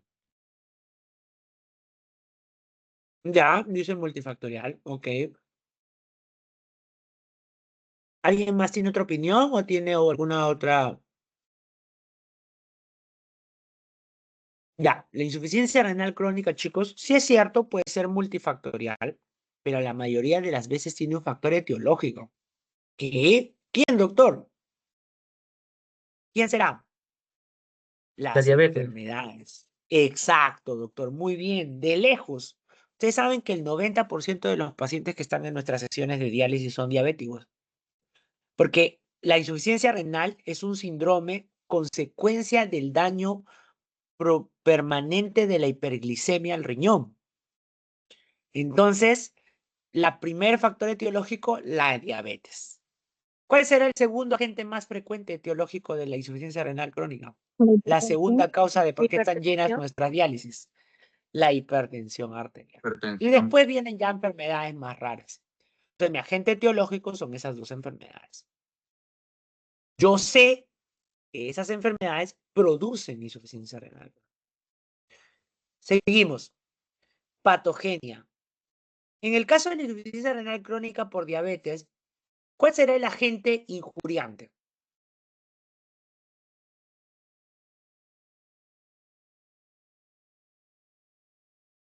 La hiper, la Leucemia. hiperglicemia. La hiperglicemia. Fíjense, miren, ahí está en el gráfico. La hiperglicemia genera fractantes de fascia aguda, daño del glicocálix, no produce aumento de permeabilidad de podocito por aumento de factor nuclear kappa beta, por aumento de producción de factor de endotelial de crecimiento endotelial, ¿no? Activa el inflamasoma. Todo eso hace la hiperglucemia en el riñón, en las células endoteliales y en las células del riñón. Todas esas vías que les decía yo, que moléculas, que vía, que el receptor, ya todo eso es generado por la hiperglicemia. Y eso es la patogenia. Cómo el agente etiológico, en este caso la diabetes mediada por la hiperglucemia, genera directamente daño, en este caso al tejido, en este caso es la insuficiencia renal. ¿Ya? ¿Hay cambios morfológicos? Sí. Por ejemplo, si yo le hago una biopsia a un paciente con insuficiencia renal por diabetes, voy a encontrar que hay esclerosis, hay atrofia tubular, fibrosis intersticial, no dilatación de túbulos, esfacelación de podocitos. Todo eso a nivel microscópico y macroscópicamente se ve un riñón más grande. Entonces, todo eso, pero eso se ve en anatomía patológica, ¿no? Y doctor, ¿todo esto qué va a provocar como consecuencia? Bueno, va a provocar que de lo que yo tenía, que usualmente suelen ser 2 millones de nefronas en total, voy a perder 1, 2, 3, 4.000, 3.000, 4.000, 5.000, 100.000, 400.000 nefronas. Entonces, tener menor cantidad de nefronas es la que se conoce, o la disminución progresiva del número de nefronas es lo que se conoce como insuficiencia renal. Entonces, ¿qué es la insuficiencia renal crónica? Es simplemente la pérdida de nefronas. Y esa pérdida de nefronas es producto de una enfermedad, en este caso, de la lupus. Entonces, ¿por qué es importante la pérdida de nefronas? Porque las nefronas son las que realizan las funciones del riñón. ¿Y cuántas funciones tenía el riñón, doctor? Uf, tenía más de 10. Entonces, ¿qué pasará como consecuencia de que yo no tenga suficientes nefronas para funcionar? Bueno, sucederá que ya no puedo sintetizar suficiente eritropoyetina. Sucederá que ya no puedo activar la vitamina D, porque la vitamina D requiere la segunda hidroxilación mediada por la nefrona. Ustedes saben que el nombre verdadero de la vitamina D, ¿cuál es? ¿Cuál es el nombre verdadero de la vitamina D? A ver. La vitamina D le conocen los moguls. ¿Qué son los moguls? Vamos a decir de ahora en adelante. Los moguls son las personas no médicas, ¿no? Entonces, los moguls como en Harry Potter. Entonces, porque las personas que no somos médicos o no somos de la salud, sabemos, lo llamamos vitamina D. Pero sabemos que su verdadero nombre, ¿cuál es? ¿Cuál es el nombre del verdadero de la vitamina D? ¿Cómo se llama? A ver, es química, bioquímica, vamos. ¿Cómo se llama? Uy, ya se olvidaron. 1,25 dihidroxicolecalciferol, ¿no? Ese es su nombre real de la vitamina D. 1,25 dihidroxicalciferol o calcitriol, ¿no? Calcitriol. Entonces, ¿por qué se llama 1,25 dihidroxicolecalciferol? Porque para funcionar necesita dos hidroxilaciones, en el carbono 1 y en el carbono 25. ¿Dónde sucede la del carbono 25? En el hígado, en el hígado. ¿Y dónde sucede la segunda hidroxilación? En el 1 alfa. A ver, chicos, ¿dónde sucede la 1 hidroxilación del calcitriol?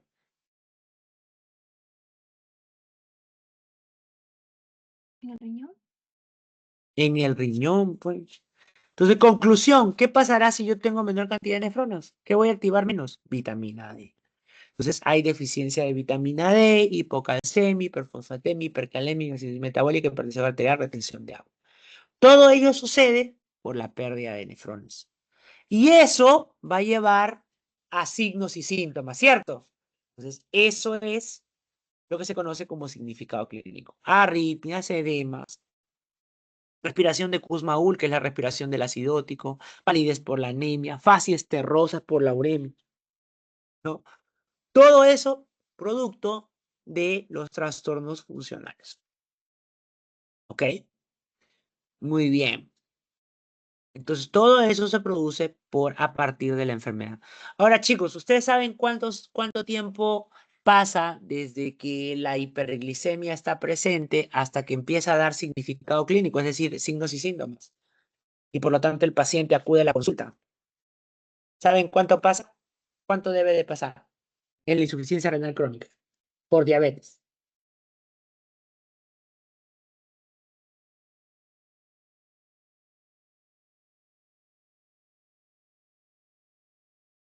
¿Cuánto debe de pasar más o menos, promedio? Vamos, láncense con lo que puedan. 15 a 10 años. O sea, quiere decir que hasta que el paciente tiene síntomas y signos, pueden llegar a pasar 10 años. Y en todo ese trayecto, chicos, ya se han perdido más del 70% de las nefronas. ¿Qué quiere decir? Que esperar signos y síntomas es temprano o es tarde. En el caso de la insuficiencia renal crónica. Tarde. Es tarde, pues, ¿no? Es tarde. Es por eso que nosotros, por ejemplo, debemos evaluar la función renal de una persona diabética hipertensa todos los años.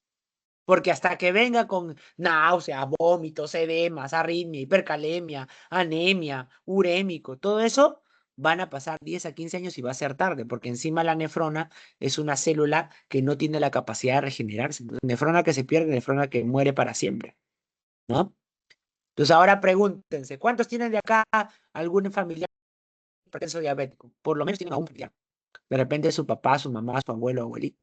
Entonces vayan ustedes a preguntarle, papá, mamá, ¿cuándo fue la última vez que el médico de la clínica tan cara, así pues no sé, ya sea la Delgado, no sé, la que quieran, a ver, pregúntenle, a ver, cualquiera, digo, hablo en random, no estoy hablando de una clínica en particular.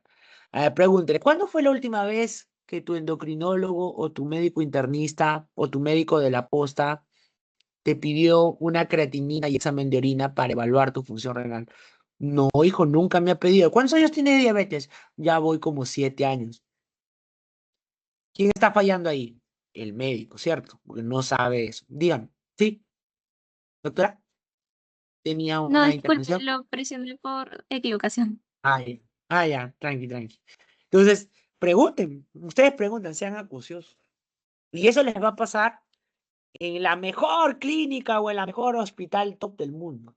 ¿Y todo por qué sucede? ¿Porque ese médico quiere matar a tu familiar? No, no tiene la intención de matar a tu familiar, sino sucede por desconocimiento. Entonces, chicos, por eso en fitopato es muy importante que ustedes vean, se van a dar cuenta lo importante que es que ustedes estudien. Porque les voy a decir algo que siempre le digo a mis alumnos. En economía o en cualquier otro lugar, los errores de un profesional suelen valer un montón de plata. O sea, suelen costar un montón de plata. Pero en salud, el error que no va necesariamente porque tú quieras hacer las cosas mal, sino el desconocimiento y la ignorancia generan o mortalidad o morbilidad, es decir, pérdida de años de calidad de vida, ¿no? Por eso es importante y por eso que soy muy exigente en el curso y lo somos en la carrera, porque el no serlo implicaría que salgan médicos mediocres y los médicos mediocres son responsables de malas decisiones y las malas decisiones generan morbilidad o mortalidad. Muy bien, listo, ya pasamos nuestro momento ya represivo. Y vamos ahora a lo que es un poquito ya de salud pública, que es la prevención, ¿no? La prevención tiene diferentes tipos, que es la primaria, secundaria, terciaria. Primaria es tratar de eliminar factores de riesgo o etiológicos. Secundaria es detectarlo a tiempo cuando ya se dio la enfermedad, pero es asintomático.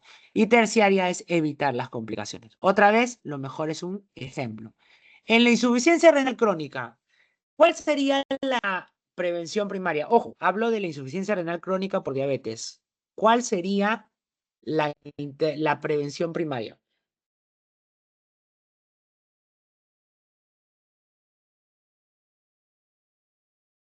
Manejo de estilo de vida y control. Claro, sobre todo el control de la enfermedad de base. Porque yo sé que un diabético o un hipertenso que se mantiene controlado no va a ser hiperglicemia o presiones sostenidas y por lo tanto no se va a activar la vía patogénica de la insuficiencia renal. Entonces, conclusión, ¿qué tengo que hacer cuando tengo un diabético para que no llegue insuficiencia renal crónica? Lo primerito que debo de hacer, manejar la diabetes. Si la persona sigue teniendo un mal control de la glicemia, en algún momento puede llegar a tener insuficiencia renal crónica. No, algunas veces llegan al hospital pacientes que me dicen, doctor, me han dicho, doctor, o sea, que vaya con usted porque me ha dicho que con usted no van a diálisis, ¿no? Me dice, ¿por qué? ¿Qué pastilla les ha dado? Doctor, por favor, deme la pastilla, no importa, si no, yo la pagaré. Y lo primero que le digo es que no hay pastillas que no te den insuficiencia renal crónica. Lo que tiene que hacer primero es corregir la diabetes. Si usted no corrige, perdón, mejorar el control de la glicemia.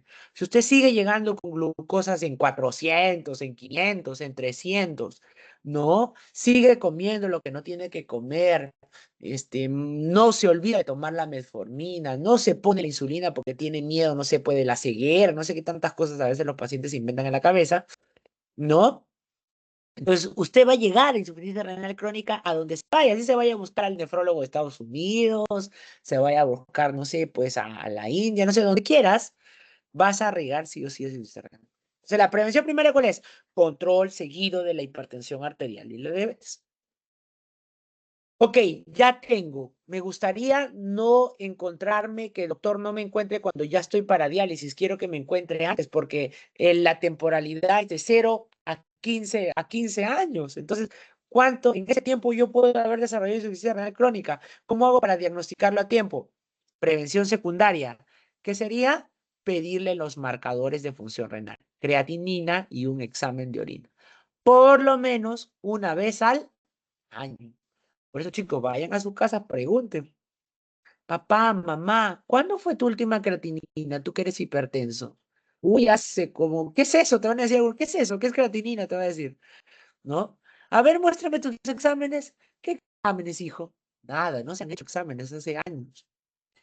Y podrían estar tranquilamente ya perdiendo nefronas, pero no lo saben. Y no lo saben porque los signos y síntomas aparecen en 15 años de temporalidad. ¿Ven?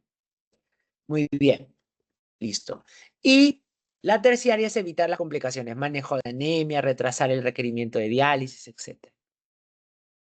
Muy Muy bien, entonces todos ellos actúan sobre el pronóstico, el desenlace y la recuperación, ya que sin intervención, pues el pronóstico es malo, el desenlace es la muerte y la recuperación no se va a poder lograr. Vamos a la última parte ya del tema, que son los exámenes auxiliares. A ver, denme un ejemplo de exámenes auxiliares. Creatinina. Muy bien, la creatinina. Otro. A ver, cielo. Hemo- ¿Cómo? Hemograma, doctor, ¿podría ser? Muy bien, el hemograma. ¿Algún otro? Otro que no sea laboratorio.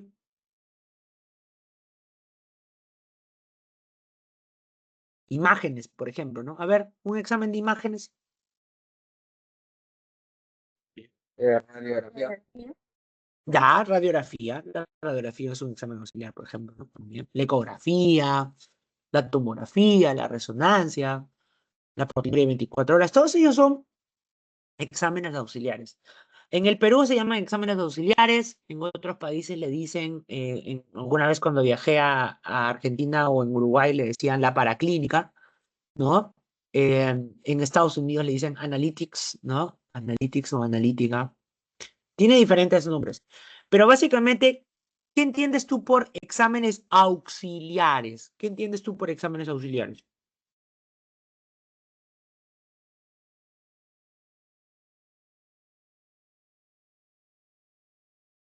Vamos, chicos, ¿qué entienden por exámenes auxiliares? Auxiliares. Que solamente se suele pedir en ocasiones específicas. Exacto, son exámenes de apoyo, ¿no? A ver si tienen, a ver, alguna, a ver, Parra. Se podría decir que son, sí, se podría decir que son exámenes así como complementarios, como pie para confirmar el diagnóstico. Muy bien, doctor. Entonces, ¿qué quiere decir?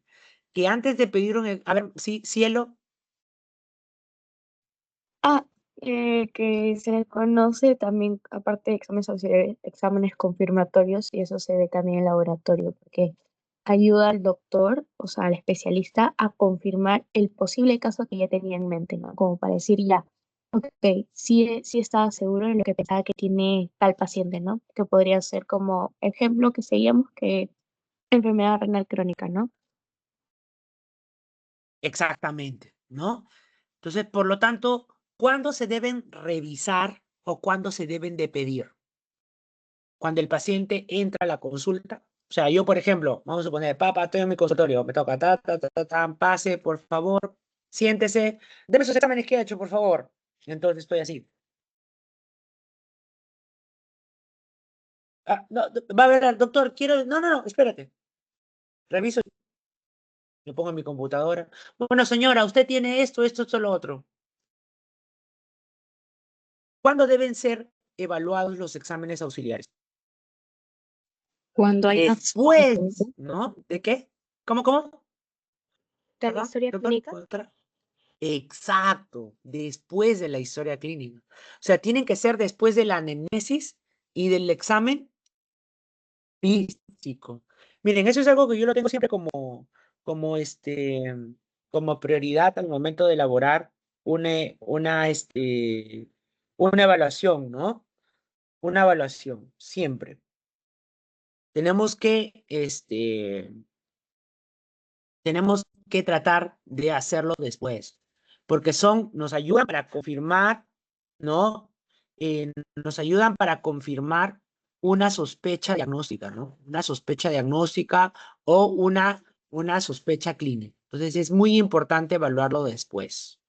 Y además por algo más importante, que es básicamente esto que ustedes ven en la diapositiva, que es que a veces nosotros tenemos la enfermedad presente, la enfermedad ausente, y tengo que la prueba me sale positiva o negativa. Porque uno podría esperar que cuando hace un examen auxiliar una persona, espera que salga positivo y negativo y confirmas o descartas la enfermedad. Pero mira, te cuento que algunos exámenes aparece la prueba positiva y tú estás enfermo. ¿Cómo se llama eso?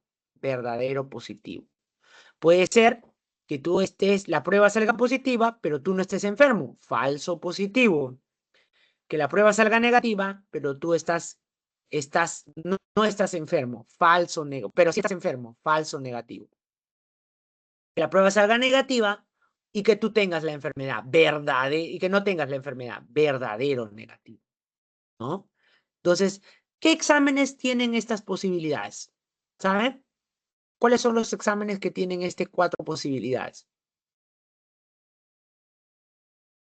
¿Saben cuáles? Todos, chicos. Todos los exámenes tienen esas 4 posibilidades. ¿Qué, doctor? Entonces siempre existe la posibilidad de un falso o un verdadero positivo, o de un falso negativo o de un verdadero negativo. Sí. Lo que pasa es que cuando ustedes estudian apoyo al diagnóstico, van a aprender cuánto es el porcentaje de cada uno. Por ejemplo, hay pruebas que tienen un verdadero positivo aproximadamente de un 89%. Entonces, cuando salen positivos, pues es ampliamente recomendable hacerla porque podría confirmar un diagnóstico, ¿no? Y en ese concepto nacen variables como la sensibilidad y la especificidad. La sensibilidad es la cantidad de valores verdaderos positivos sobre verdaderos positivos más falsos negativos. Y la especificidad es cuántos son los verdaderos negativos de la suma de los falsos positivos con los verdaderos negativos. Una prueba muy sensible encuentra muy rápidamente la enfermedad y una prueba muy específica la puede fácilmente descartar. Todos los exámenes, por lo tanto, deben tener validez, especificidad, confiabilidad y sensibilidad. Siendo los 2 primeros, la validez, el hecho de que la herramienta mira lo que tiene que medir, y la confiabilidad es que yo lo haga varias veces y siempre salga un resultado, si no es el mismo, muy parecido. ¿No? Muy bien. ¿Alguna pregunta hasta aquí, muchachos?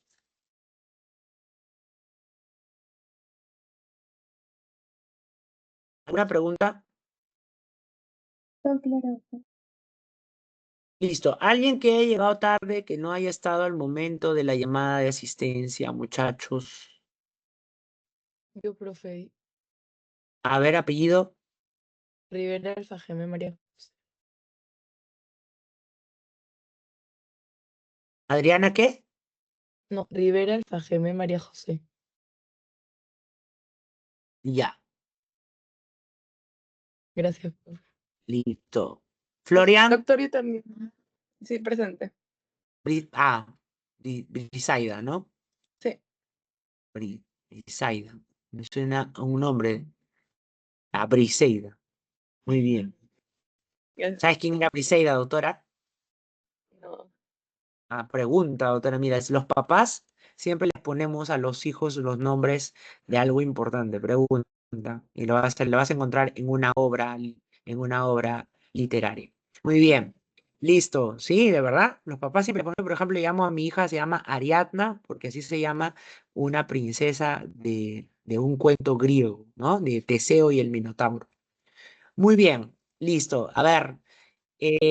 Muy bien, chicos. Entonces ya hemos tenido ya la plática de cómo vamos a hacer, cómo vamos a llevar el curso. Y estoy pendiente a que me envíe la delegada y subdelegada, por favor, la lista de los grupos en un Excel, ¿ya?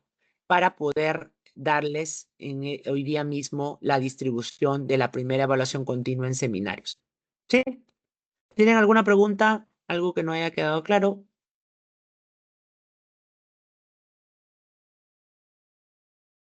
¿No? ¿Todo claro? No, profe, todo quedó claro. Todo claro. Perfecto, chicos. Entonces estoy a la espera del correo de su delegada. Por favor, no se olviden. Y hoy día mismo lo responderé ya para que mañana puedan hacer sus exposiciones debidas. Muchachos, eso es todo por el día de hoy. Cuídense. Chao, Hasta profe. luego, gracias. Gracias. Gracias, doctor. Hasta luego, doctor. Hasta luego, chicos. Hasta luego. Muchas gracias.